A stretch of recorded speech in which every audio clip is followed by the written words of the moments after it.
कि सीताराम जी साकेत धाम से, श्री राधा कृष्ण जी गोलोक वृंदावन से जब यहाँ पर आते हैं तो वहां पर नदी एक प्रवाह के रूप में बहती है।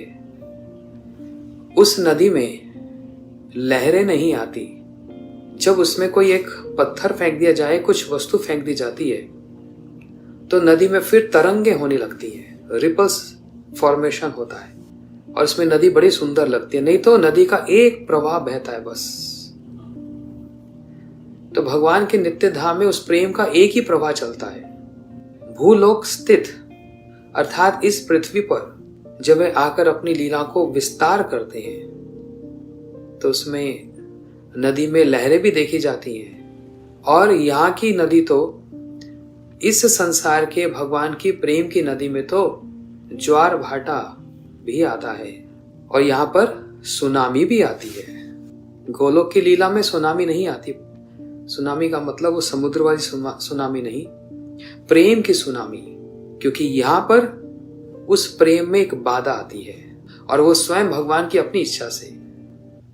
श्री चैतन्य चेतामृत में कविराज गोस्वामी जी वर्णन करते हैं, धर्म छाड़ी राग दुखो करे मिलन, कबू मिले कभी ना मिले देवर घटन। कभी तो इनका मिलन होता है श्री राधा श्री कृष्ण जी का, और कभी प्रयास करने पर भी मिलन नहीं हो पाता। किस कारण से? देवेर घटन अर्थात योग माया जी के माध्यम से, योग माया जी के प्रभाव से वो इनको मिलने ही नहीं देती। जैसे इस संसार में जो जीव जो प्राणी हम एक दूसरे से मिलते हैं, हमारा अवश्य पिछले जन्म का कुछ संबंध है, तो उस संबंध के कारण हमारा मिलन होता है और उसी कुछ हिसाब किताब के माध्यम से हमारा फिर विक्षोभ भी होता है। तो इस संसार में जो कार्य करते हैं वो महामाया जी करती है, लेकिन आध्यात्मिक जगत में श्री भगवान की लीलाओं में महामाया जी का कोई हाथ नहीं है, वहां उनका स्पर्श भी नहीं है। वहां पर कौन कराती है? बोलते हैं देवेर घटन अर्थात योग माया जी कराती है। तो यही व्याख्या में यहाँ पर यही बात कह रहे हैं, यद्यपि कंस जैसे असुरों के संहार द्वारा भूभार हरण अवतार का प्रयोजन है, तथापि वह गौण है। देखो एक एक क्या कहूं मैं, एक एक शब्द में इतना सिद्धांत, गहरा सिद्धांत है। यहाँ पर वर्णन करें कि कंस जैसे असुरों का संहार के द्वारा इस पृथ्वी के भार को कम करना, ये अवतार का प्रयोजन है।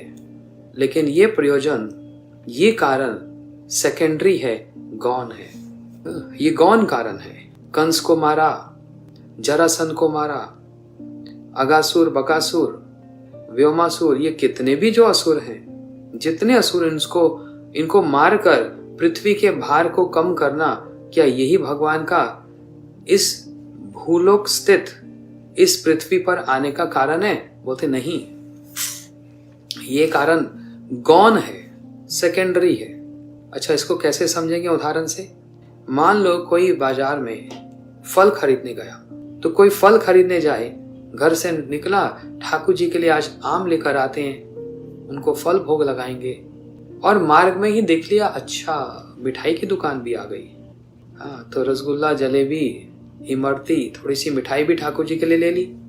लेकिन अब ये विचार करेंगे, घर से निकले थे तो फल लेने के लिए निकले थे, लेकिन मार्ग में मिठाई की दुकान आ गई तो वहां से कुछ ठाकुर जी के भोग के लिए मिठाई भी ले ली गई। मिठाई लेना हो गया गौण कारण और फल लेना हो गया मुख्य कारण। इसलिए मुख्य और गौण, कंस आदि असुरों को मारना, पृथ्वी के भार को कम करना, यह है गौण कारण। और मुख्य कारण क्या है? ब्रजवासियों को पालन करना। पालन करना मतलब, इसलिए उनका नाम गोपाल है। जो गैयों को पालन करते हैं, गोपों को पालन करते हैं, गोपियों को पालन करते हैं, इसलिए गोपाल। लेकिन पालन का मतलब क्या? भोजन देते हैं, पानी देते हैं, श्वास लेने के लिए हवा देते हैं, ये पालन नहीं। तो फिर कैसा पालन? वो थे प्रेम से पालन करते हैं, प्रेम से पालन पोषण किया जा रहा है। तो यहाँ पर ग्रंथकार कह रहे हैं, प्रेम वितरण रूप प्रयोजन ही असाधर और मुख्य कारण है। एकमात्र प्रेम प्रदान करना और प्रेम का आस्वादन करना, यही इनके आने का मुख्य प्रयोजन है। हरे कृष्णा कृष्णा कृष्णा